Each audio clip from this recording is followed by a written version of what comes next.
Imagine watching a terrifying movie or reading a chilling book that gets your heart racing, only to find solace in the fact that it's all just fiction. But what happens when the real world becomes even scarier than the fictional stories we consume? That's when the line between reality and horror blurs, leaving us truly frightened of the unknown. We've compiled a list of 5 real-life tales that are sure to send shivers down your spine. These stories, featured in local newspapers rather than pulpy paperbacks, have captivated the imaginations of ghost hunters and horror enthusiasts alike. The Villisca Axe Murder House is notorious for a gruesome and unsolved murder that occurred in 1912. 6 children and 2 adults were brutally killed, their skulls crushed with an axe by an unknown assailant. In 1994, the house was purchased, restored to its original 1912 condition, and transformed into a tourist attraction. Visitors can now stay overnight at the haunted home for a fee of $428 per night, with many reporting strange paranormal experiences, such as sightings of a man with an axe wandering the halls or hearing faint screams of children. However, in November 2014, the horror at the Villisca Axe Murder House took a chilling turn. Robert Stephen Lorson Jr., a 37-year-old man from Rhinelander, Wisconsin, was visiting the house with friends on a recreational paranormal trip when he was found stabbed in the chest with a self-inflicted wound. Emergency services were called, and Lorson was taken to a nearby hospital before being transferred to Creighton University Medical Center in Omaha. The Montgomery County Sheriff's Office reported that Lorson had injured himself at approximately 12:45 a.m., which coincided with the time the 1912 axe murders had occurred in the house. Although Lorson eventually recovered from his injuries, he has never publicly spoken about the incident. The owner of the Villisca Axe Murder House, Martha Lynn, was deeply disturbed by the event, stating, "It's publicity, but it's not exactly the kind of publicity you desire to have. I don't want people thinking that when they come to the Villisca Axe Murder House, something's going to happen that's going to make them do something like that." Nevertheless, the house remains open for tourist visits and overnight stays to this day. The Bretsuis family from Auburn, Pennsylvania made a disturbing discovery when they decided to insulate their home in 2015. Upon removing the walls, they found scores of dead animal carcasses wrapped in newspapers from the 1930s and 40s, along with half-used spices and other items. Shocked and puzzled, they sent the artifacts and carcasses to an expert in Kutztown to investigate. The expert identified the ritual behind the dead animals in the walls as powwow or Dutch magic, a practice that originated in the culture of the Pennsylvania Dutch. The Pennsylvania Dutch were German-speaking settlers who arrived in Pennsylvania in the 1600s and 1700s and were often of Lutheran, Mennonite, or Amish faiths. Powwow was a form of folk magic that involved using spells and rituals to treat ailments, gain protection, and address various concerns, including the care of livestock, finding water, and treating minor ailments. However, powwow also had a darker side, with some spells and rituals involving conjuring demons or casting hexes. For example, one ritual involved using blood to create loyalty in a dog by feeding it to the animal along with its food. The Bretsuis family's discovery of dead animals in their walls with ties to powwow or Dutch magic was unsettling and raised questions about the history and practices of the Pennsylvania Dutch culture. In addition to the disturbing nature of the discovery, the mold that was found on the rotting carcasses in the Bretsuis home has caused illness among the family members, and they claim that the odor has not dissipated, adding further challenges to their situation.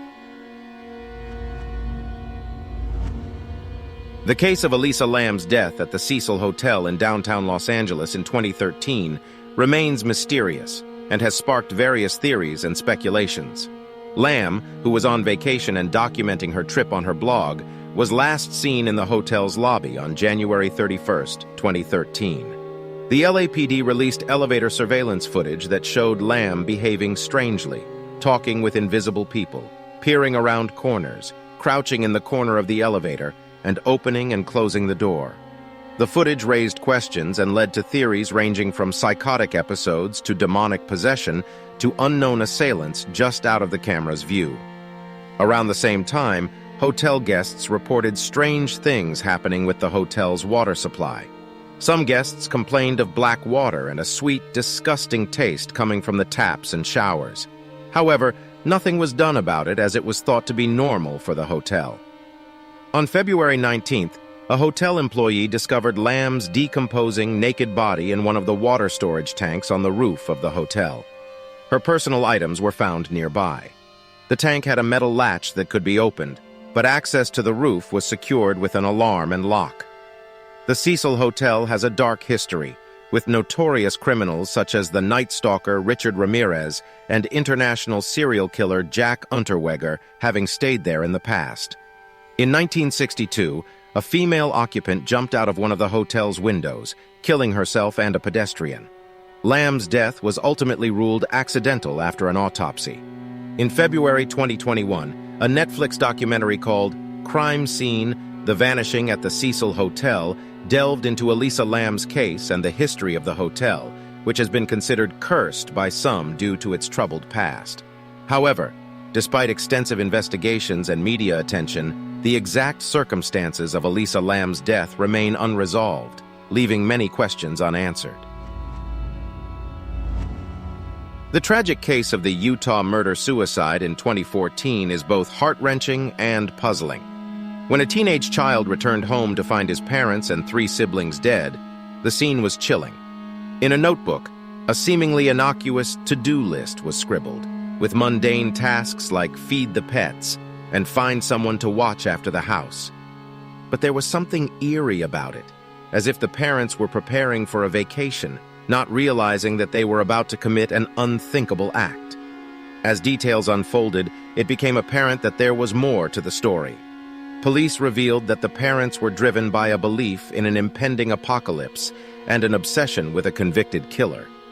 Friends and family told authorities that the couple was consumed by fears of evil in the world and wanted to escape the looming catastrophe. But what could have possibly led them to such extreme measures? Even more disturbing, letters were discovered, written by Christy Strack, one of the parents, to Dan Lafferty, a convicted killer infamous in the state. Lafferty had been convicted for a heinous crime, the fatal stabbing of his sister-in-law and her 1-year-old daughter carried out at the behest of his brother, who claimed to have a revelation from God. The story had even been turned into a book called Under the Banner of Heaven. It was revealed that Christy Strack had developed a friendship with Lafferty and had even visited him in prison, along with her husband. The whole situation was unfathomable. How could seemingly ordinary parents, driven by fears of the apocalypse, become entangled with a convicted killer? The case left many unanswered questions, and the sense of loss and tragedy was overwhelming. How could such dark and inexplicable circumstances tear a family apart? The emotional toll on the surviving family members and the community must have been immeasurable, grappling with the shock, confusion, and grief of such a devastating event. The excitement of moving into their dream home quickly turned into a nightmare for this New Jersey family. What started as the promise of a fresh start and a place to create memories turned into a harrowing ordeal with a faceless, nameless stalker known only as the Watcher.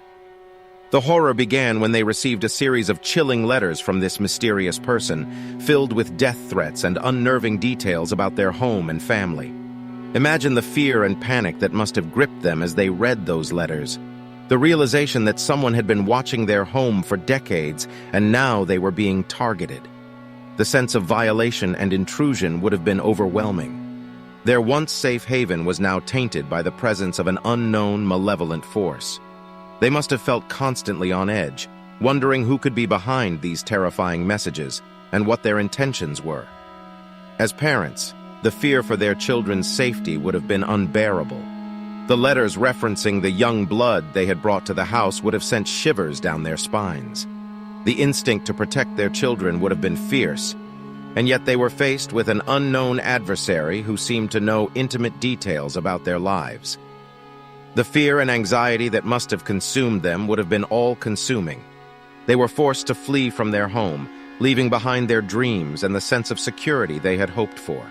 The trauma of having to uproot their lives and file a lawsuit against the previous owners would have been a heart-wrenching decision to make. The emotional toll of living in constant fear, uncertain of who was watching and waiting, would have been immense. The Watcher case is a stark reminder that danger can lurk in the most unexpected places, and the emotional scars left by such a traumatic experience may last a lifetime.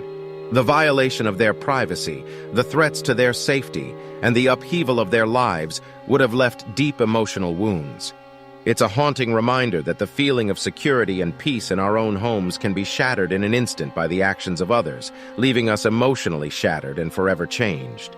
As we delve into these real-life horror stories, it's a chilling reminder that sometimes truth can be stranger and scarier than fiction. So the next time you find yourself immersed in a spine-tingling tale, remember that the darkness of reality can be just as haunting. Stay curious, but also stay cautious.